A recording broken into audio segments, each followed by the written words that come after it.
Nós leremos o capítulo 22 de Mateus,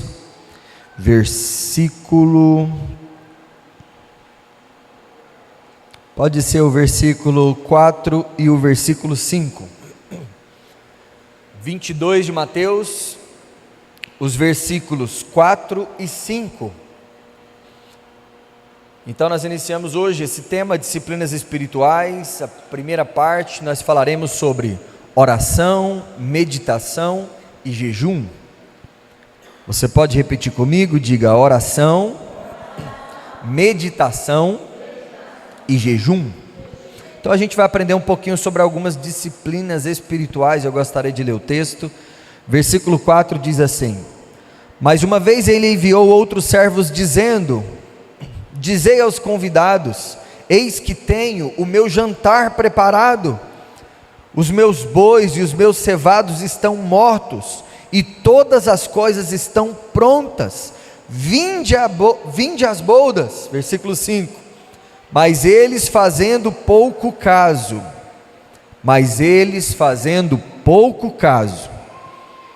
seguiram seus caminhos, um para a sua fazenda, outro para o seu negócio. Você pode dizer amém? Pai, em nome de Jesus, nós pedimos que toda orientação e direção dessa palavra venha de Ti, do Senhor e do Seu reino. Pedimos que essa palavra, direcionada pelo Teu Espírito, possa gerar em nós a transformação necessária, a medida exata de amadurecimento, a fim de que sejamos a cada dia mais parecidos contigo, a fim de que cumpramos o nosso propósito específico aqui nessa terra, até que o Seu reino venha e venhamos viver a eternidade juntos. Que assim seja, em nome do Seu Filho amado Jesus. Amém e amém. Glória a Deus. Esse texto que nós acabamos de ler, nós já falamos sobre ele em alguns outros momentos, e esse texto ele está relacionado a uma parábola em que Jesus está exemplificando o reino que a gente já falou tantas vezes aqui ainda nesse ano de 2025. E ele vai dizer que o reino é como um rei que está fazendo e preparando um jantar, e ele está preparando um grande banquete, e ele convida algumas pessoas específicas para participar desse banquete, e essas pessoas simplesmente não dão ouvido, e elas não se importam com isso. E aí ele pede novamente aos seus servos: vá, diga a eles que tem um banquete preparado, a gente tem muita coisa boa, fala para eles. E o texto vai dizer que eles não se importaram. Mais do que isso, o texto vai dizer que eles seguiram sua própria vida. E mais do que isso, o texto vai dizer que alguns foram para a sua fazenda e outros foram para os seus negócios. E o que eu acho interessante nesse texto é que aquilo que eles estão fazendo, que foi mencionado pelo menos nesses 2 versículos que nós falamos, não era nada ilícito, não era um pecado, não eram coisas propriamente dizendo errada. Um está vindo para a sua fazenda, o outro está vindo para o seu negócio, eles estavam vivendo a vida deles normalmente. O texto não chega a dizer que eles estavam indo fazer coisas erradas e ruins diante dos olhos do Senhor. Mas então qual foi o erro deles? O erro deles estava na indisponibilidade, na indisposição. Agenda cheia, não havia tempo para Deus, não havia tempo para o convite do rei, não havia tempo para um jantar com o rei, não havia espaço na mesa do rei que os atraísse a esse convite, e eles simplesmente não deram moral, continuaram seguindo a sua própria vida. E é aqui que nós entendemos um erro que muita gente comete, ainda que sendo cristão, e ainda que conhecendo as coisas do Senhor, eles continuam vivendo as suas próprias vidas, eles continuam caminhando apenas nas direções daquilo que os atraem, seja a fazenda, seja os negócios, seja lá o que for, ainda assim substituindo coisas que são espirituais pelas coisas meramente naturais. E aqui nós entendemos a importância de termos disponibilidade de tempo para Deus e de adotar algumas disciplinas para a nossa vida espiritual. Então, a partir desse pressuposto, nós entendemos que existe o pecado da prática do mal e existe o pecado da falta da prática do que é bom. É o pecado da omissão. A Bíblia vai dizer: aquele que sabe o que tem que ser feito e não faz, esse peca. Aquele que sabe o que é certo e não faz, esse peca. Então nós não pecamos só fazendo, nós pecamos também deixando de fazer. E é por isso que nós vamos iniciar esse tema que chama-se disciplinas espirituais, entendendo que existem algumas coisas que precisam ser adotadas como disciplina na nossa vida. Amém? E o que é disciplina?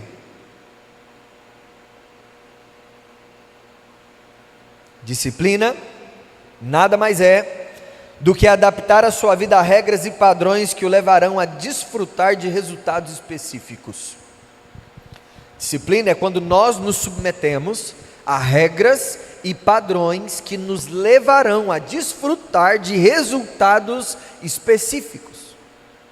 Se alguém quer emagrecer, ele precisa adotar hábitos, regras diferentes que os levarão a desfrutar desses objetivos. Um exercício físico, uma alimentação diferenciada, um acompanhamento com profissionais, entre outras coisas. Da mesma forma, se nós queremos ser bons cristãos, se nós queremos agradar aquele que nos chamou, nós precisamos adotar para a nossa vida algumas regras e padrões que nos levarão a desfrutar de resultados específicos. Há quem diga que disciplina é liberdade, que uma vez que eu aprendo a viver uma vida de disciplina, eu estou livre das consequências que a falta de disciplina pode trazer para a minha vida. Mas a pergunta é: por que nós temos tanta dificuldade com a disciplina? Por que nós temos tanta dificuldade de exercer disciplina? Então nós precisamos entender isso, além de um estudo bíblico, nós precisamos compreender como é que funciona a mente, o cérebro humano, como que o ser humano ele funciona. Então, para responder essa pergunta, nós precisamos entender um pouco dessas coisas. Como é que o cérebro humano naturalmente toma decisões? O cérebro humano trabalha com o instinto da sobrevivência. Então, como é que o cérebro humano ele toma decisões? Ele toma decisões a partir do instinto da sobrevivência. Mas o cérebro por si só, sem ser exercitado, eu poderia dizer que ele é desinteligente. Ele não consegue tomar boas decisões porque a única coisa que ele quer é sobreviver. Então, se simplesmente a mensagem que ele gera é uma mensagem natural de sobrevivência, ele pode tomar decisões erradas, achando que está tomando as decisões certas, e ainda assim levar a gente para uma vida de consequências que nós não queríamos ter. Então o cérebro humano ele trabalha com um instinto muito forte da sobrevivência e toma decisões avaliando duas coisas: dor e prazer. Então para o cérebro são duas coisas: dor e prazer. Então tudo que ele assemelha à dor, ele naturalmente ele impede, ele barra. Então nós, seres humanos, nós somos assim. E tudo que está relacionado ao prazer, ele relaciona isso à sobrevivência. Então tudo que está relacionado ao prazer, ele permite uma maior aceitação. Então você vai perceber que você não tem dificuldade de lutar contra aquilo que dá prazer, humanamente e carnalmente falando. Agora nós teremos dificuldade de lutar contra aquilo que dá prazer, aquilo que gera dor, aquilo que nós precisamos de disciplina para poder executar, porque o cérebro ele foi formatado, o cérebro do ser humano, para tomar decisões avaliando dor e prazer. Então como que nós fazemos para mudar um comportamento? Para mudar um comportamento, precisamos informar para o nosso cérebro que existe uma recompensa que justifica o esforço e a dor. Então essa é uma missão nossa. A nossa missão é gerar informações para o nosso cérebro de que aquele esforço, de que aquela dor, ela vai me levar a uma recompensa. Então tem que existir uma justificativa, ou seja, isso nada mais é do que consciência. É quando nós começamos a avaliar as coisas de maneira inteligente. A inteligência não é algo normal, a inteligência ela precisa ser instigada na mente e na vida do ser humano. De acordo com a psicologia, o ser humano pode ativar a sua consciência por duas vias. Então, então eu não posso simplesmente deixar a vida me levar, porque se eu deixar a vida me levar, eu vou fazer aquilo que no final vai me dar um resultado diferente daquilo que eu quero, porque o que eu quero é comer, dormir e ter prazer, mas o que eu preciso de coisas diferentes daquelas que eu quero. Acontece com você também ou só comigo? Na maioria das vezes, a gente quer uma coisa, mas a gente precisa de outra. E como é que a gente muda isso? Como é que a gente ativa essa consciência? Como é que a gente padroniza o nosso comportamento a fim de exercer algo que nós chamamos de disciplina? Então, de acordo com a psicologia, isso só pode acontecer através de duas vias. Primeira, através do conhecimento, dentro de uma repetição de ensinos. Então você vai estudando, vai aprendendo, você vai gerando mensagens para o seu cérebro de que aquilo é importante. O conhecimento, ele te faz adotar novos padrões, o conhecimento te faz tomar novas decisões, e você vai amoldando, formulando o seu cérebro para ser disciplinado. Ou através de um forte impacto emocional. O que é um forte impacto emocional? Quando algo muito bom ou algo muito ruim acontece na minha vida, ao ponto de destravar, ao ponto de mexer com o meu consciente, me fazer entender que eu preciso definitivamente, de uma vez por todas, adotar padrões dentro de uma disciplina. Agora, se a gente for inteligente, o ideal é não esperar um forte impacto emocional para que a gente aprenda a viver disciplinas. A gente pode adotar isso para qualquer área da nossa vida, e todas elas seriam extremamente importantes.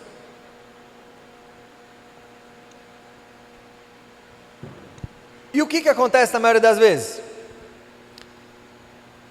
A pessoa precisa mudar, ela precisa mudar padrões, ela precisa adotar alguns detalhes de disciplina, mas ela não faz isso, e então ela vai levando a vida como ela acha que tem que ser, até que lá na frente a consequência dessa vida desenfreada, sem disciplina e sem regras, traga a ela uma grande dificuldade, um grande impacto, e a partir de então ele fala: poxa, olha só, eu tenho que mudar. Relacionado à saúde física, muita gente só muda padrões e hábitos dentro da saúde física depois que quase morre. Vai para o hospital, entupeu a veia, deu um trem, parou a metade do corpo, viu Jesus e voltou. Aí o que ele fala? Nossa, agora eu tenho que mudar agora eu tenho que mudar. Aí o que acontece com ele? Muda. Precisava ele ter ido lá colocar o pé na cova para ele poder entender que ele precisava mudar? Não, mas a gente aprende duas formas: ou a gente aprende através do conhecimento que gera consciência, ou a gente aprende através de um forte impacto emocional que também gera consciência. Por exemplo, tem muitas pessoas que vivem um pé de guerra dentro do casamento, e eles sabem que precisam mudar, estão ouvindo, eles têm consciência, mas não mudam. Eu já vi isso acontecer, depois que tudo dá errado, que o casamento acabou, aí um levanta e fala: nossa, mas eu preciso mudar isso, eu preciso ser mais romântico, eu preciso amar mais, eu preciso, já foi na maioria das vezes. E Jesus, quantas pessoas sabem que precisam de Jesus e não vêm para Jesus? Ele espera tudo dar errado na vida dele, para ele se lembrar de que tem Jesus, para voltar e falar assim: oh Jesus, me acode. E Jesus acode, Jesus salva, Jesus liberta, Jesus transforma. Mas não é melhor a gente vir para Jesus, servir a Jesus, ser fiel a Jesus enquanto tudo está legalzinho, bonitinho na nossa vida? Por que esperar perder tudo para você entender que precisa adotar um novo padrão de vida e de comportamento? Então disciplina, ele fala exatamente sobre isso. Então a questão é: a melhor opção é buscar entendimento sobre as questões que são vitais, para que não tenhamos que aprender com os grandes impactos emocionais que podemos enfrentar na nossa vida. E a pergunta que eu faço hoje é: quais são as disciplinas que são vitais para a nossa espiritualidade.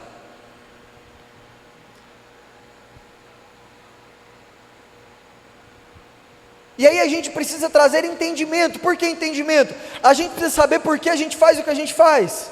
Porque se a gente não sabe o porquê a gente faz o que a gente não tem consciência. E se a gente não tem consciência, a gente não tem disciplina. E se a gente não tem disciplina, a gente não tem constância.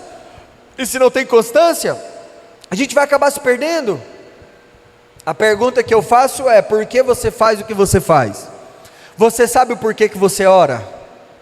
E qual é a real intenção da oração?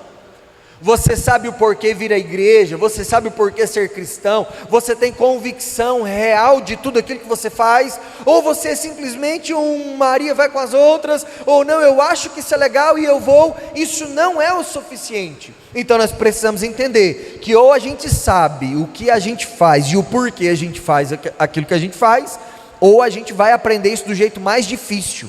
E eu espero de verdade que a gente aprenda através daquilo que o Senhor tem nos ensinado.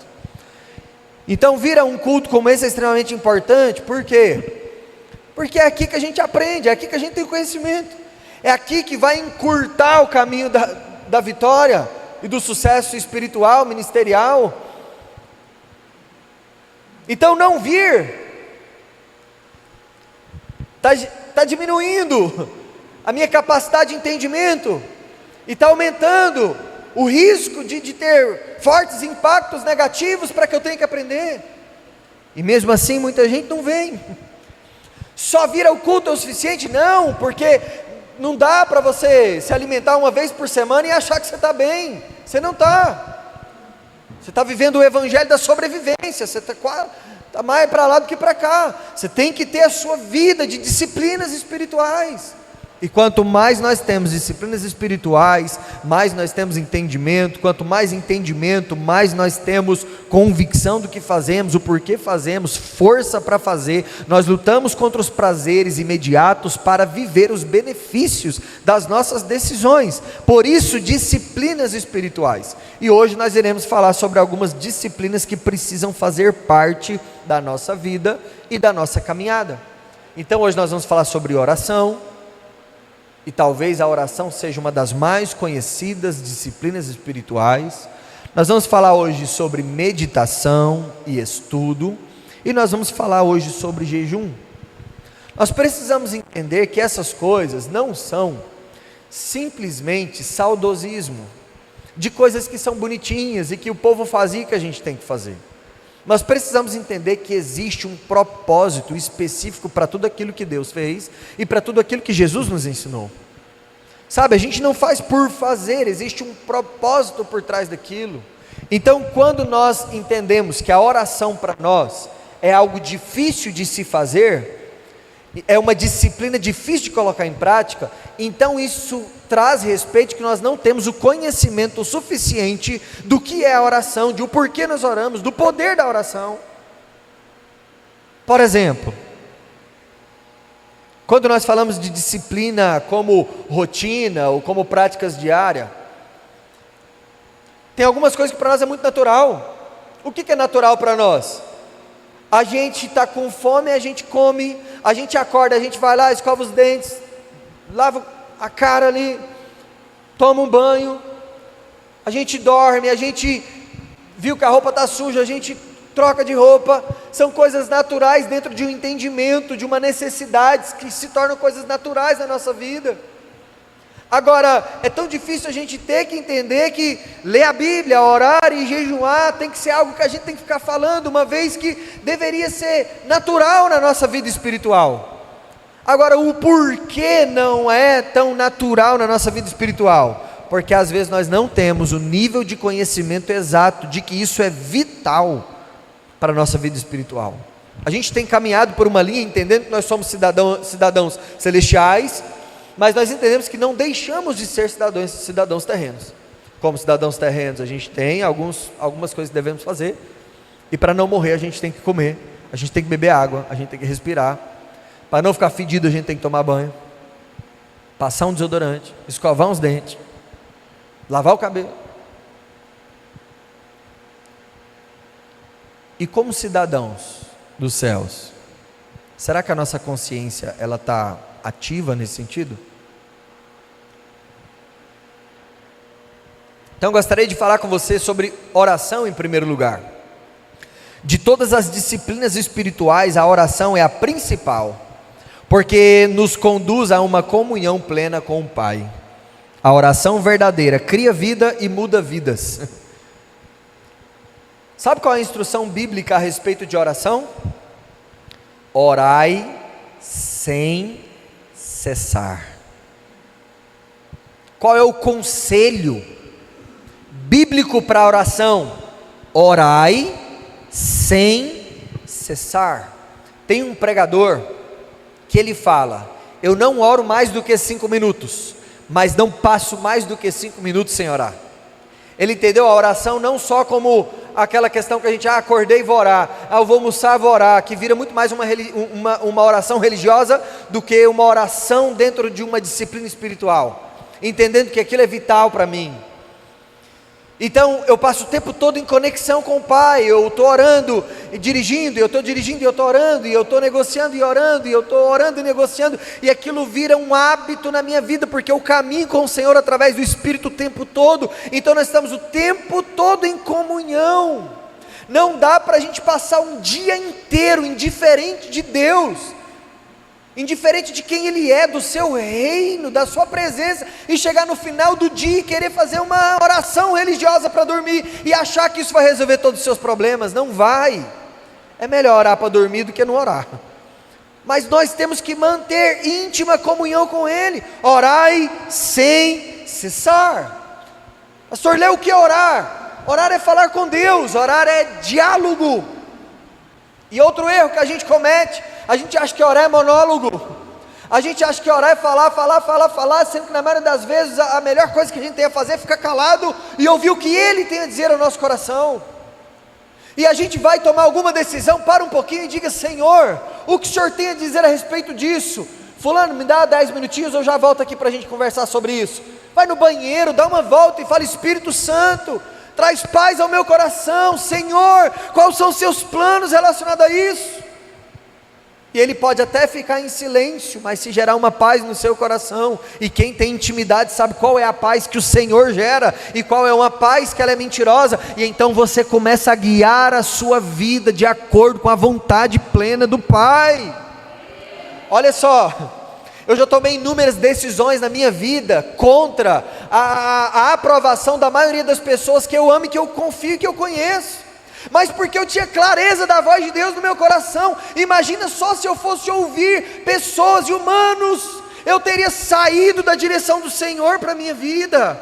Nós não podemos deixar com que a voz do homem seja mais forte e tenha mais impacto na nossa vida do que a voz do Senhor, porque Ele é o nosso Deus. E deixa eu te dizer uma coisa: homem nenhum na terra tem o poder de ser intermediador entre você e Deus. Você é filho, e filho fala direto com o pai, e o pai responde para o filho e diga: filho, eu estou contigo. Ô filho, não vai não, que eu não estou com você não. Nós somos uma geração preguiçosa, que depende de um pastor para falar para mim qual é a vontade de Deus para a minha vida. Vai orar. Eu não vou fazer aquilo que você tem que fazer.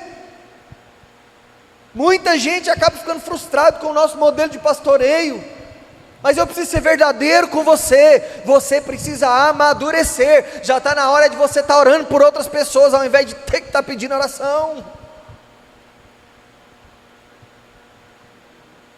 Novo convertido, tudo bem, está começando, então vem cá, vamos orar, deixa eu te ajudar a entender a vontade de Deus, deixa eu te explicar como que ora, é por essa direção. Quem está começando, e se você entende que você está no começo da caminhada, está tudo bem quanto a isso. Mas se você já tem consciência, já tem maturidade o suficiente, você precisa entender que você pode falar diretamente com o Pai, e o Pai vai te responder. Sabia que Deus fala com a gente? Quando nós oramos, nós trazemos à tona a existência de Deus. Porque nós vivemos em um mundo que parece que vive como se Deus não existisse, como se Deus fosse apenas uma história para motivar a gente, né? O cara lá de cima e tal, eu tô de bem. Não, cara, Deus é real, Ele é o Criador dos céus e da terra, Ele tem um reino, Ele governa sobre todas as coisas, Ele está preparando um lugar para nós chamado Nova Jerusalém. Esse é o Deus que nós servimos. E sabe por que às vezes a gente vai indo por essa via e por esse caminho? Porque a gente não ora. E quando a gente não ora, a existência de Deus para nós fica fragilizada. Aí a gente começa a sentir medo, aí a gente começa a sentir ansiedade, aí a gente começa a querer desviar os nossos pensamentos, as nossas ações e decisões. Nós precisamos orar. A oração é uma disciplina espiritual que vai nos trazer benefícios muito maiores do que você pode imaginar. Não espere estar na igreja para você orar. E tem gente que nem na igreja ora, o sangue de Jesus tem poder.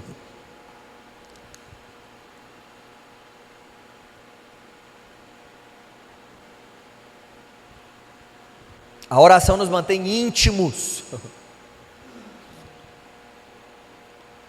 Alguém vai falar assim, não, Deus não existe. Alguém vai falar, existe, eu falei com Ele hoje. Eu ouvi a voz dEle hoje. Eu recebi um livramento dEle hoje. Ele me deu uma direção que eu não entendi, mas depois que passou eu entendi, Deus estava lá cuidando de todos os detalhes. Eu só estou aqui porque Ele tem cuidado de mim, eu tenho convicção disso. Por quê? Porque eu falo com Ele todos os dias. Eu tenho convicção de que eu não tinha capacidade de viver aquilo que eu estou vivendo, mas Deus estava lá. Eu vejo Deus em todos os lugares da minha vida. Por quê? Porque eu estou com Ele, Ele está comigo. Porque eu falo com Ele e Ele fala comigo. Eu tenho intimidade, Ele é o meu Pai, eu sou o seu filho, eu oro. Existe uma grande dificuldade em entender alguém que diz que é cristão e não ora. Eu não queria que essa palavra te deixasse desanimado, eu queria que essa palavra te encorajasse a adotar disciplinas na sua vida, que te levasse a um futuro, dentro de um plano de Deus, dentro da vontade de Deus, no centro da vontade de Deus. Eu não queria que orar para você fosse um peso, mas eu queria que você entendesse o quão poderosa é a oração e fosse um prazer na sua vida. E se talvez hoje seja um peso, então eu tenho um conselho para você: ore por disciplina até que se torne um prazer. Ore por disciplina até que você não consiga mais sair daquele lugar. Geralmente os primeiros minutos é um pouco mais difícil, porque cara, é difícil, a gente está submetido em um mundo, mas não pare, comece por disciplina até que aquilo se torne um prazer. Você já teve o prazer de entrar para o seu quarto e começar a orar, e não parar, e o dia amanhecer, você passar uma noite inteira falando com o Pai? Você não tem ideia do quanto isso é maravilhoso. E você não perceber que a noite passou, e no outro dia você não ter cansaço físico nenhum, porque estar na presença de Deus é tão confortante, que te deixa mais descansado do que uma noite de sono. Principalmente para quem é jovem, apesar que os jovens hoje devem ter tido alguma programação, né? Ainda bem que o Patrick está aqui representando o time. Leva a mensagem para eles, Patrick. Falou, o pastor falou, uai, cadê os jovens? Estou elogiando os jovens para todo mundo, levando essa... Falaram, gente, vamos aprender com os jovens, eles estão firmes agora, de uma hora para outra, eles me abandonam. O Lucas está ali também. Tem mais algum jovem aí, além de mim? Então os jovens estão aqui, amém. Esqueci o que eu estava falando. Temos que orar, lembrei. Jovem tem a oportunidade, eu não estou jovem. Jovem tem a oportunidade de orar, de ter o seu quarto sozinho, de passar uma noite orando. Depois que a gente casa, tem filho, você tem que orar mais baixinho, tem que sair pé por pé para não acordar ninguém. Mas quando você é solteiro, você está só no demanai dentro do quarto, assim, o pau está quebrando, o fogo caindo. Depois que você casa, muda. Então, por isso que Eclesiastes fala, jovem, aproveita enquanto você é jovem, busca o Senhor na sua mocidade, que esse tempo passa, né? É essa a mensagem que tem que levar para eles depois, beleza? Aproveita. Ah, pastor, então é desculpa para eu não orar? Não é desculpa, e aí você arruma um jeito. Cara, eu estou no banheiro tomando banho, eu estou orando. Eu não sou muito de falar em línguas em público, Não por preconceito, é porque eu entendi que o falar em línguas eu edifico só a mim, eu não edifico a outra pessoa, que ela nem sabe o que eu estou falando. Não traz edificação para o corpo de Cristo, é isso que Paulo vai dizer. Se eu quero edificar só a mim, então eu faço isso um pouco mais reservado. E então eu estou no banheiro, e eu estou falando em línguas, e eu estou falando com o Senhor, e eu estou edificando a minha alma, eu estou me enchendo, eu estou ouvindo a voz do Espírito Santo falar comigo. Sabe, todas as vezes antes de vir aqui pregar para vocês, eu tiro um período de tempo falando com Deus, para entender o que Deus quer que eu venha aqui falar com vocês. Sabe, isso tudo é tão maravilhoso, porque isso tira de mim o peso da responsabilidade. Quando a gente faz as coisas com a nossa própria força, com a nossa própria convicção, a gente assume a responsabilidade. Nós estamos num processo de plantação da igreja, e tem gente que está com a gente desde o primeiro dia. O quanto isso é desafiador. Na mesma hora que está cheio de gente, o povo some. Na mesma hora que o povo está, estamos juntos, já desanimou. Na mesma hora que um está, morro por você, o outro está falando, não quero mais saber disso. E aquela instabilidade. Imagina se eu estivesse aqui na minha força, eu já tinha surtado, desistido, ido embora, chutado o balde, falado, gente, cada um vai caçar seu rumo. Mas quando nós estamos na direção do Senhor, e faz o que Ele quer que você faça, a responsabilidade é dEle, nós estamos aqui somente por Ele, para a glória dEle, e enquanto Ele está mandando, a gente está fazendo, e os resultados é Ele quem vai trazer também, e está tudo bem. É por isso que vale a pena viver uma vida de oração, porque você está pautado na vontade plena do Senhor. O quanto é difícil você viver amargurado, apreensivo, angustiado, ansioso, porque tomou uma decisão. Mas se tomou a decisão debaixo de oração, você vai feliz da vida, com um sorriso no rosto, e fala, se der certo foi Deus, se der errado foi Deus, se der bom foi Deus, se der ruim foi Deus, se passar pelo fogo é com Deus, se for para os pastos verdejantes é com Deus também, está tudo certo. E ainda que eu passe pelo vale da sombra da morte, não temerei, porque quem está me guiando por esse caminho é o Senhor, e está tudo bem, porque Deus está comigo, a sua vara e o seu cajado me consolam. Oh, louvado seja o nome de Jesus. A gente tem que orar.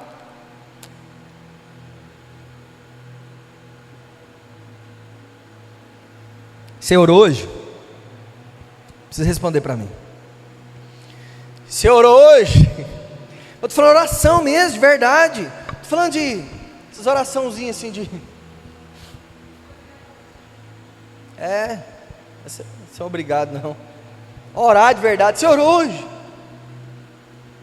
Se não orou, deixa eu dar um conselho, ore. Acabar o culto, quiser sair, comer alguma coisa, falar com alguém, mas não se esqueça do principal, que é o Senhor. Não finalize o seu dia como se Ele não existisse. Não seja indiferente com aquele que te deu a vida e aquele que te sustenta, aquele que te ama e tem o melhor para você. Não seja indiferente. A indiferença é a pior coisa que alguém pode fazer com a outra. Não sei se você já teve experiência de viver indiferença com alguém. Às vezes você comete um erro com alguém, isso acontece. Aí ao invés da pessoa chegar a conversar, não, ela começa a te tratar com indiferença. O que é tratar com indiferença? Você falar e um cachorro latir é a mesma coisa. Aquela pessoa começa a desfazer de você, é como se você não existisse. Isso fere a alma. Nós não podemos entristecer o Espírito Santo de Deus. Ele foi enviado para estar conosco, é Deus conosco, é Deus em nós. Cara, não dá para viver um dia todo, mas é porque eu estou na correria, estou trabalhando. Cara, pode trabalhar, pode fazer o que você quiser, só não esqueça de que Jesus está lá contigo te abençoando. Salmo 127 vai falar o seguinte: se Deus não vigiar a casa, em vão trabalham as sentinelas. Deixa eu te falar, você pode morrer de trabalhar, se Deus não tiver com as mãos estendidas sobre você, nada vai dar certo. Até o ar que você respira, de graça, é Ele que deixa você respirar. Como viver uma vida indiferente? Como não orar? Como não ter intimidade com esse Deus tão bom? Como? É porque nós não temos conhecimento suficiente, e é por isso que nós temos que praticar o conhecimento. É por isso que a gente tem que ler, é por isso que a gente tem que estudar, é por isso que a gente tem que meditar, e aí a gente já entra na segunda disciplina espiritual: meditação e estudo. Não existe nenhuma orientação bíblica que você precisa ler a Bíblia, mas tem que você precisa meditar nela. Davi fala: o meu prazer está na lei do Senhor, e na sua lei medito. Vocês não conhecem o Salmo 1, gente? Por favor, vocês me entristecem. E na sua lei medito, de dia.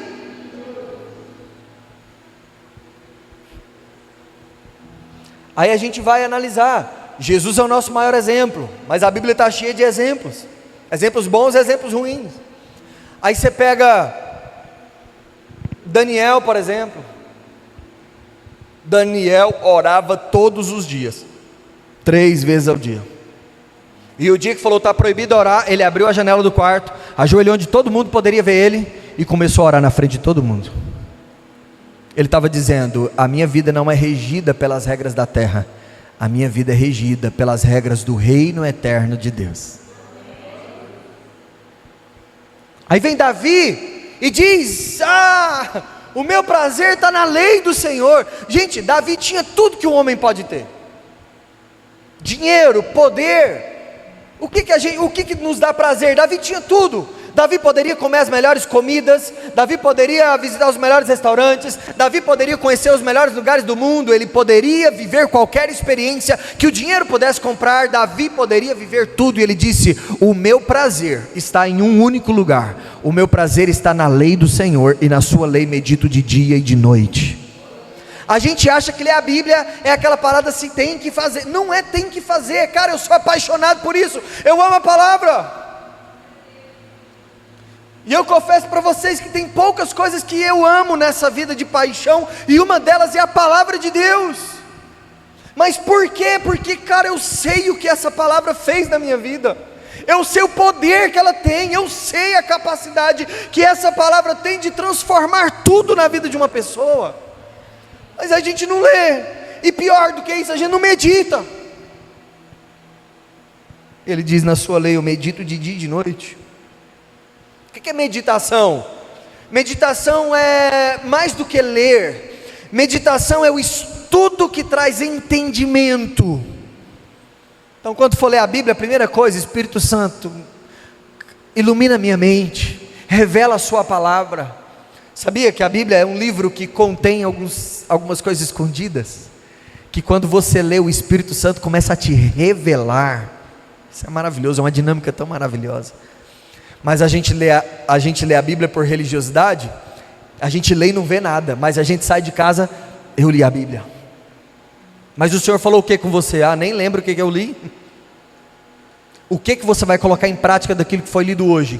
Prática, eu nem lembro mais o texto. Mas eu li, eu estou bem com Deus. Deus não quer que você leia.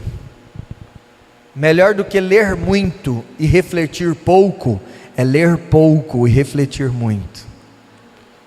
Nós começamos o texto e começamos a ministração da palavra falando sobre disponibilidade. Você tem 24 horas no seu dia. Não venha me falar que você não tem tempo de ler, não venha me falar que você não tem tempo de orar, e não venha me falar que você não tem condições de jejuar. Todos nós temos. E se nós falarmos que não temos tempo, nós vamos falar que o Senhor errou. E o Senhor não errou, Ele fez tudo perfeito. Se Ele nos deu 24 horas, elas são suficientes para a gente viver para Ele, cuidar da nossa família, cuidar da nossa vida e ainda abençoar a vida de outras pessoas. É o suficiente. E se não está sendo suficiente, tem alguma coisa errada na sua vida. Meditação é o estudo que nos traz ao entendimento, é a capacidade de ouvir a Deus e obedecer a sua palavra. É o que a Bíblia fala sobre o ruminar. É como o boi que pega um capim, ele come aquele capim, ele fica mastigando, e se você perceber, o boi ele passa minutos e minutos mastigando o mesmo capim. Por que ele faz aquilo? Porque ele está extraindo daquele alimento os nutrientes necessários para a sua saúde e sobrevivência. E aí ele meio que engole, depois ele volta aquilo para a boca de novo, e ele vai mastigar, o nome disso é ruminar, e a Bíblia vai dizer que nós precisamos ruminar a palavra de Deus. O que é ruminar? É processar, é fazer um processo eficaz de digestão, é você extrair os nutrientes. Qual foi a última vez que uma palavra escrita da Bíblia Sagrada tocou o seu coração ao ponto de te amadurecer de uma maneira poderosa e preciosa? Qual foi a última vez que a palavra te confrontou? Qual foi a última vez que a palavra te direcionou? Qual foi a última vez que a palavra te consolou? Qual foi a última vez que a palavra te levou a um próximo nível de intimidade com o Senhor?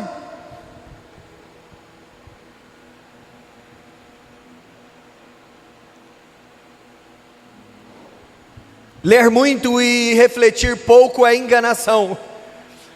A gente está enganando a nós mesmos. Não é sobre a quantidade, é sobre a qualidade. Eu não estou falando que você tem que orar 1, 2, 5, 10 horas por dia. Pode ser que em algum momento você consiga se desenvolver de uma maneira que você ore mais. E é óbvio que se você ora mais, isso é melhor. Mas eu estou dizendo que se você tem 15 minutos, faça desses 15 minutos uma intimidade tão poderosa, que ela vai te alimentar de uma maneira preciosa. Sabe, se você não tem 1, 2, 3 horas de uma vez só, pega 15 minutos agora, 15 depois, 5 ali, 2 ali, dentro do carro, no banheiro, e falando com o Senhor em pensamento, e traga o Senhor para a sua rotina. Eu não estou falando que você tem que ler 5, 10, 15, 20 capítulos por dia. Leia um capítulo por dia, leia um versículo por dia, não importa. Mas aquilo que você lê, você para, olha para aquele texto e diz: Senhor, o que o Senhor quer falar comigo?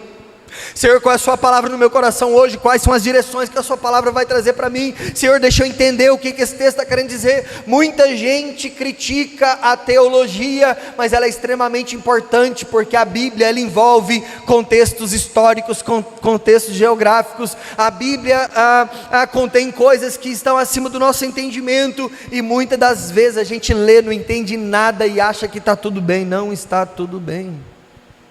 Não entendeu? Busca entender. Não entendeu? Leia de novo. Mas não entendeu? Leia de novo. Peça ajuda aos universitários. Pastor, não entendi esse texto. Algumas pessoas fazem isso. Não entendi esse texto, o que ele quer dizer? Eu sinto que o Senhor quer falar comigo, mas eu não estou entendendo o que esse texto quer dizer. Eu vou lá, vou ajudar, vou explicar como entender, vou trazer um contexto. É isso que o texto quer dizer. Mas confesso que eu esperava receber mais esse tipo de mensagens. E o que a gente precisa refletir no momento de meditação? A gente tem que refletir no porquê do quê. Porque na maioria das vezes a gente está interessado no quê, né? O que isso e aquilo, mas o porquê por trás daquilo? Cara, o Senhor está me direcionando a uma vida de oração, mas por que eu preciso ter uma vida de oração? Deixa eu tentar entender. Cara, Jesus orou, mas por que Jesus orou? Quais foram os efeitos da oração na vida de Jesus? E aí a gente vai começar agora a nossa escola bíblica, e a gente vai aprender exatamente como interpretar a Bíblia, como entender a Bíblia, como extrair da Bíblia ensinos para que sejam aplicados, para que você não seja um dependente dos outros, para você entender o que a Bíblia fala e deixa de falar, porque isso é péssimo. Se a Bíblia é o manual para te levar para a eternidade, e você não sabe entender a Bíblia, olha só o perigo que você está correndo. Estudar e refletir é igual a entendimento. E a gente começou dizendo que entendimento gera consciência, e que a consciência gera transformação. Precisamos então ter uma vida de meditação, contemplação, tanto na oração quanto na leitura bíblica. Eu estou orando, eu tenho que ter meu tempo de contemplação. Se você aprendeu a orar só falando, começa a orar ouvindo agora. Se você aprendeu só ler, para um pouquinho e fica olhando para o texto e pergunta ao Espírito Santo o que aquele texto está te dizendo, qual a ação prática que você tem que adotar para a sua vida através daquele texto. E existe uma mágica maravilhosa, que você está lendo ali e o Espírito Santo parece que começa a transformar aquelas letrinhas ali, elas vão se misturando assim, pelo menos na minha mente fértil, e elas vão vindo assim, vão entrando, elas vão internalizando. Cara, o que mudou a minha vida foi a palavra de Deus. É bom, eu ouvia muitos conselhos, eu tinha muita gente boa perto de mim, falando: não faz isso, vai por aqui. Eu era meio perdidinho, mas o dia que eu falei: cara, eu vou ler a palavra de Deus, eu quero entender o que essa palavra está falando, a minha vida foi transformada, da água para o vinho. Literalmente o Senhor transformou minha vida através da palavra. Terceiro e último, jejum. Então nós falamos sobre a oração, sobre o estudo, a meditação, e estamos falando sobre o jejum. Cara, são as disciplinas espirituais mais famosas do cristianismo. Orar, ler a Bíblia e jejuar. A gente sempre falou sobre isso, sim ou não? E a gente não faz. Você percebeu?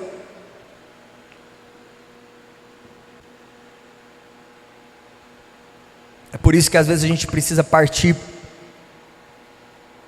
para o ponto de entendimento. Depois que a gente leu, a gente orou, a gente meditou, então vem o jejum. E aí, cara, o que é o jejum? O jejum, de uma maneira bem simplista, é abster-se de alimento físico para fins espirituais. É você abrir mão de comer alguma coisa. É você abrir mão de ingerir alimentos físicos para desfrutar de fins espirituais. Alimento para nós, seres humanos, é vital. Lembra que eu falei lá no início que o nosso cérebro, ele trabalha dentro de uma intuição para a sobrevivência? Então, um dos instintos mais fortes que existem num ser humano é o instinto da fome. Já viu gente falar assim que quando ele está com fome ele fica estressado, quando ele está com fome ele fica com raiva, quando ele está com fome ele fica com dor de cabeça, quando ele está com fome ele quer matar alguém, quando ele está com fome, fome fez da fome um Deus. Quando você tira algo que é vital, você se coloca em um estágio de desconforto com você mesmo. Não é jejum se você entrega quando você dá fome, não é. Não, eu vou jejuar, que hora que eu vou entregar? Na hora que eu der fome. Isso não é jejum. O jejum é você se colocar no meio de um problema. É você falar, cara, minha vida está muito tranquila, deixa eu entrar num problema. Qual? Vou jejuar. É na hora que você ficar louco de fome, você fala, agora eu vou mais uma hora agora, só de raiva. E isso é jejum. É na hora que passar uma hora e falar, quer saber, já foi uma, agora eu vou mais uma. Que o diabo retorça lá no inferno agora. Eu vou mais. Isso é jejum. É você se colocar em um ponto de desafio. Por quê? Porque você se coloca dentro de um desconforto. E como eu disse, a fome é um dos instintos mais poderosos do ser humano, porque é um instinto de sobrevivência. É seu cérebro falando, maluco, você vai ficar sem comer, você está morrendo. Só que na verdade a medicina já provou que ficar sem comer é saudável e que o corpo humano precisa ficar sem comer para que ele se reproduza de maneira saudável. Tanto é que o jejum intermitente é uma ferramenta muito utilizada por nutrólogos e nutricionistas de maneira muito saudável e eficiente para a saúde, não só para emagrecimento. Mas o cérebro, que é desinteligente na sua ordem natural, ele está dizendo, maluco, come. E às vezes nessa fragilidade o inimigo entra. Quem foi tentado a partir da fome, a partir do paladar? O primeiro pecado do mundo, do planeta, que prejudicou toda a humanidade. Eva olhou para o fruto, viu que era bom ao paladar, bom aos olhos. Ela olhou aquilo e falou, caraca, mas me deu uma fome agora. Eu vou comer essa maçã, desculpa, não é maçã. Eu vou comer essa fruta. E aí ela come e prejudica toda a humanidade por causa do instinto chamado fome. Jesus passa 40 dias, 40 noites jejuando, iniciando seu ministério, tinha tudo assim, 40 dias e 40 noites jejuando, esperando ter um encontro com Deus. Depois de 40 dias, 40 noites jejuando, ele tem um encontro com o diabo. Que a gente acha que vai jejuar e no final vai ter um encontro com Deus, né? Não, nem sempre, às vezes vai orar, jejuar, ler a Bíblia e no final vai ter um encontro com o diabo. Mas uma notícia boa, ele vai ter que fugir, porque você vai estar tão cheio de Deus, que não vai ter espaço na sua vida para outras coisas. Louvado seja o nome de Jesus. O diabo vai bater na porta e o Espírito Santo vai sair e falar, não tem mais espaço, aqui já está cheio, pode procurar outro lugar por favor. Oh, aleluia, mas se tiver vazia a casa, ele entra e ele faz uma arruaça. Jesus então foi tentado, 40 dias e 40 noites, a primeira tentação é, não é filho de Deus, está com fome? Cara, essa pedra pode virar um fast food, um Burger King, um McDonald's, é só falar, vira pão e come. A fome é um instinto de sobrevivência que todo ser humano precisa aprender a lidar com ele. O instinto da fome, ele é inúmeras vezes mais forte do que o estímulo sexual e o instinto sexual, por exemplo. Então jejuar é se colocar no meio de um problema, é você se desafiar. Mas e aí, Léo? Depois, eu estou jejuando, estou ali, passei, estou morrendo agora, eu vou mais 1 hora agora de beleza, e aí, o que vai acontecer? Quando vem a clareza na sua mente, de que você consegue vencer, um dos instintos mais poderosos da sua humanidade, que é o instinto da fome, vem a percepção que em Deus você consegue vencer qualquer coisa, qualquer pecado, qualquer tentação. Você para de ser dominado e governado pelas coisas e começa a dominar e governar sobre as coisas. Você consegue ir muito mais longe do que você pode imaginar. É por isso que Jesus disse: se alguém bater de um lado do seu rosto, vire a outra face. E para muita gente isso é um absurdo, sabe por quê? Porque nós somos carnais. Jesus disse: olha, se alguém te convidar para andar com ele 1 milha, ande com ele 2. E a gente já fala: nossa, 2? Eu não estou dando conta de andar nem meia, quanto mais 2. Se alguém vir roubar a sua túnica, não dê sua túnica, entregue tudo que você tem para ele. Ele está dizendo: você pode ir mais, você pode ir além. E Jesus disse o seguinte: olha, está vendo essas coisas que eu faço? Vocês podem fazer coisas ainda maiores do que essas em meu nome. Uau, isso é maravilhoso. Mas por que a gente não vive esse nível de vida? Porque nós somos acomodados, e nós temos desculpa para tudo, e a gente não jejuma. E a gente não jejua porque a gente colocou uma mentira na nossa cabeça de que a gente não consegue jejuar. E a gente consegue. Porque quanto mais eu vou me abstendo das coisas dessa terra, mais eu me encho das coisas de Deus. Mas jejuar por jejuar, gente, é passar fome. Mais uma vez, em todos os momentos tem que ter a contemplação, tem que ter a meditação. Cara, eu estou jejuando, eu tenho que estar conectado com o Senhor, porque se eu estiver jejuando pensando na batata frita, vai dar errado. Se eu estiver jejuando pensando no almoço, vai dar errado. Eu preciso jejuar pensando nele, em quem ele é. Eu preciso jejuar desfrutando de comidas espirituais, e é tão bom se encher de comidas espirituais que a minha carne física não vai sentir fome, porque eu estou cheio e abastecido da glória de Deus. Eu me lembro como se fosse hoje. Eu ia trabalhar e falava assim: hoje eu estou jejuando. Quando eu chegava lá, tinha aniversário, salgadinho, bolo, refrigerante. Nunca tinha, mas no dia do jejum tinha. Não, agora eu vou cortar carne. Eu nunca vi tanto churrasco na minha vida quando você estava de jejum de carne. E aí a gente começa a entender: cara, eu posso vencer essas coisas. E se eu posso em Cristo vencer a minha fome, que é um instinto poderoso que eu carrego, eu consigo vencer todas as coisas. Eu consigo vencer meu orgulho, eu consigo vencer minha vaidade, eu consigo vencer minha falta de perdão, eu consigo amar, eu consigo perdoar, eu consigo tudo. Eu consigo qualquer coisa nele, e eu só consigo através de disciplinas espirituais. Sabe por que nós vivemos uma vida espiritual fracassada? Porque nós não temos disciplina com as coisas dos céus. E hoje Deus está nos chamando. Essa palavra não é para nos entristecer, essa palavra é para nos encorajar. É Deus dizendo: esse é um novo tempo, é um tempo de orar, é um tempo de jejuar, é um tempo de meditar, é um tempo de trazer para a sua vida alimento espiritual, é um tempo de vitória. Tem vitória que a gente só vive através de jejum, de oração, de leitura bíblica. Tem coisa que trabalhar e ser legalzinho ali, honrar a Deus, seu trabalho vai resolver. Tem coisa que só resolve no jejum e na oração e na palavra de Deus. A Bíblia vai dizer que tem demônios que operam na vida da gente, que só sai no jejum e na oração. Pastor Léo, quer dizer que o demônio pode agir na minha vida? Pode. Você quer alguém mais crente do que Jó? Homem íntegro, fiel. Não, Jó era o cara, o exemplo. Ele chegou e foi: e o Jó? Pode ir lá. O diabo não pode fazer conosco aquilo que Deus não permite.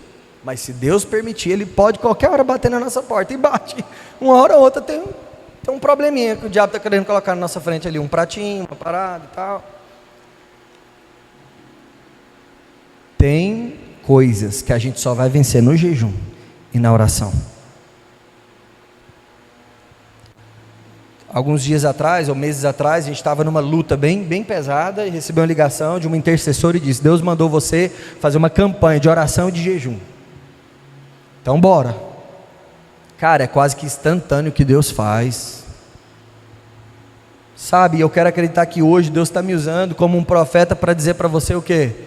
Você precisa orar e precisa jejuar. E se você não orar, não jejuar e não ler a Bíblia, você vai ficar travado nesse problema que você está nele. E você só vai viver uma próxima fase na sua vida quando você se submeter a disciplinas espirituais. Existem bênçãos de Deus que estão logo ali, depois da sua postura de disciplinas espirituais. A oração, a meditação, o jejum.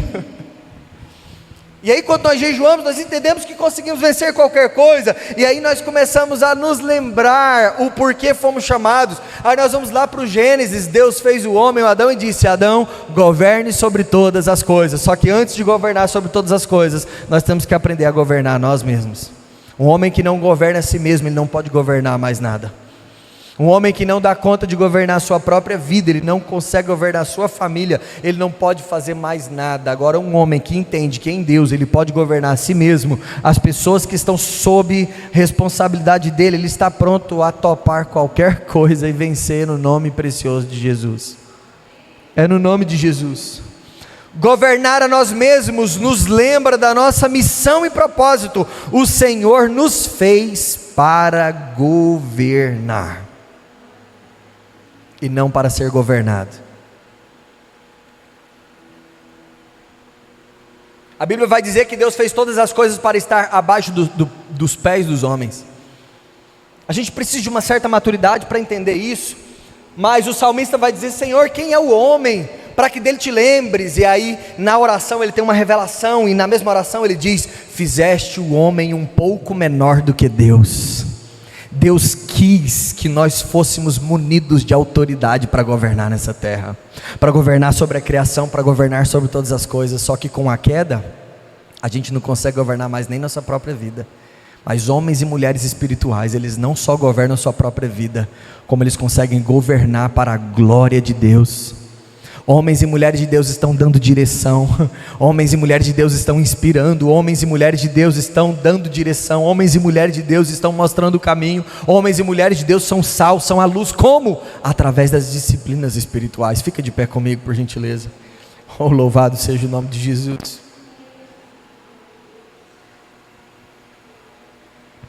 Sabe, se você já se frustrou em algum momento fazendo algum desses cronogramas de leitura bíblica, de oração e de jejum, eu queria te encorajar a deixar tudo isso de lado.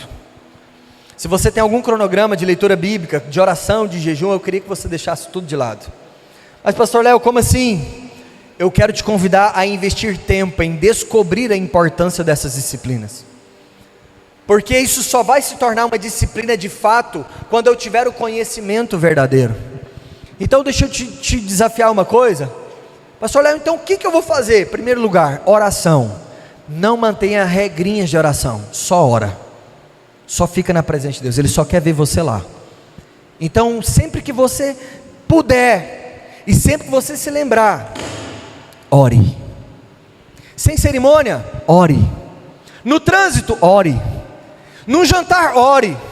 Numa resenha com os amigos, ore. Numa negociação, ore. No banho, ore. No trânsito, ore. Sem cerimônia, sem regra, ore. Porque o Deus que está no céu, Ele está te ouvindo. Contemple a presença de Deus, a existência de Deus, o poder de Deus. Contemple em oração, se conecte a Ele e permita com que Ele fale ao seu coração. Se você tinha uma regrinha de leitura bíblica, nossa, eu li um, mas não li o 2, e agora eu tenho que correr para ler o 5, que nossa, eu estou atrasado. Joga isso no lixo, joga isso no lixo. Mas faça uma coisa, medite na palavra de Deus. Sabe, você pode fazer uma coisa, por exemplo, essa semana inteira você não precisa ler outras coisas da Bíblia, mas você pode ler o Salmo 1, que foi o salmo que a gente falou aqui sobre meditar na lei. Passa a semana inteira lendo esse Salmo 1, e extraia do Salmo 1 todos os nutrientes que ele tem para a sua vida. Eu me lembro que foi um dos primeiros estudos bíblicos que eu fiz na minha vida. Salmo 1, eu fiz quase 10 páginas escritas de um lado e de outro, de tanta coisa maravilhosa que o Senhor ministrou na minha vida no Salmo 1. Eu não precisei ler a Bíblia inteira, eu não precisei carregar um fardo de que, eu tenho que ler. Não, eu só fazia valer a pena cada texto que eu lia. Porque não é o quanto da Bíblia você lê, é o quanto daquilo que você leu, que você aplicou na sua vida, criatura. Ah, porque eu já li a Bíblia 5 vezes de capa a capa. A minha pergunta é: o quanto que isso mudou e transformou sua vida? Porque se você leu só para falar que leu, desculpa, você perdeu o seu tempo. Agora, se você leu um capítulo e fez desse capítulo uma palavra de Deus no seu coração, que te amadureceu, que te direcionou, que te exortou, que te consolou, que te transformou, então você fez algo valioso e algo precioso no reino de Deus. Sabe, se você estava aqui e fazia aqueles jejuns de regrinha, não, é ceia, eu vou jejuar, não, agora é o domingo, eu vou jejuar, eu quero te convidar, faz uma loucura essa semana. Faz uma loucura, acorde de manhã e fala: Espírito Santo, me ajuda hoje, porque hoje eu não vou comer. E na hora que eu der fome, aí é que eu não vou comer mesmo. Todo mundo conhece os seus limites. Eu não estou aqui induzindo a você fazer loucura a nível de você adoecer, passar mal. Cara, mas você sabe que você pode ir um pouco mais. Você sabe que você pode ir um pouco mais. E quando você começar a fazer isso, e eu quero acreditar que nessa semana você vai fazer, você vai começar a entender a autoridade que há no nome de Jesus, a autoridade que há no Espírito Santo. E você vai falar: cara, se eu estou dando conta de vencer isso aqui, eu venço qualquer outra coisa. Qualquer outra coisa. Sabe, a gente precisa silenciar. Jejum é silenciar o mundo para ouvir a Deus. Você pode jejuar de boca, sabia? Ficar mais calado. A gente fala besteira demais. Você pode jejuar dos olhos, parar de ver um monte de trem que você está vendo. Ah, mas não é pecado, mas está arrancando a presença de Deus da sua vida, então é. Há uns meses atrás eu peguei meu Instagram, excluí meu Instagram. Eu estava com raiva de mim mesmo, que aquele trem parece que ficava me chamando para ficar vendo a vida dos outros. O que eu quero com a vida dos outros? Eu não dou conta de cuidar nem da minha. E aí eu excluí, fiquei sem Instagram. E penso quanto aquilo foi bom para mim. E se passaram 1 semana, 2 semanas, 3 semanas, 1 mês, e estava tudo lindo. Aí depois, por uma necessidade, eu voltei ao Instagram e eu percebi uma coisa: ele não governava mais sobre a minha vida. Cara, eu vejo na hora que der para ver. Se não der para ver, tem um monte de mensagem lá. Se eu ver, vi. Se eu não ver, se o cara quiser, vai lá em casa e fala comigo. Eu me libertei daquilo que estava arrancando de mim o meu tempo para Deus. Tem gente que está precisando fazer isso. Tem gente que está precisando vencer o celular. Tem gente que está precisando vencer a televisão. Tem gente que está precisando vencer a língua, porque fala demais. Tem gente que está precisando vencer a preguiça. E como que a gente vai fazer isso? Jejum. Porque o jejum vai provar para você o quanto que você é forte em Deus, e o quanto você pode. Se você domina sobre a fome, e se você governa sobre ela, você governa sobre todas as coisas. É Jesus olhando para o diabo e falando: meu amigo, nada do que você me oferecer vai me atrair, porque eu estou tão convicto no poder que eu tenho no Pai, que você pode vir com qualquer proposta, que todas elas serão vencidas. Sabe, eu queria te encorajar que essa semana você pudesse viver algo diferente com o Senhor. Eu queria te encorajar que isso não parasse nessa semana, e que você adotasse isso para a sua vida. Disciplinas espirituais. Você precisa orar, você precisa meditar na palavra do Senhor, e você precisa jejuar. Você acredita que Deus está falando no seu coração nessa noite? Você acredita que essa palavra é uma palavra de Deus para a sua vida? Então eu queria que você fechasse os seus olhos e começasse a desfrutar daquilo que foi ensinado. Sabe, quando nós acabamos uma palavra e que nós falamos assim: pode orar. Tem gente que nem ora, e tem gente que ora meio que no automático. Cara, desfrute do privilégio de sentir a presença do Eterno. O Eterno, o que governa sobre todas, Ele está aqui. Ele te ouve, Ele te ouve, Ele fala contigo, Ele te direciona, Ele te escuta, Ele te governa, Ele te orienta, Ele te fortalece. Tem coisa que ninguém pode fazer, Ele pode. Tem coisa que ninguém pode falar, Ele pode. Tem coisa que só Ele pode fazer. Ele está aqui, e os ouvidos não estão encolhidos, os seus braços não estão encolhidos. Ele está dizendo: filho, eu estou aqui.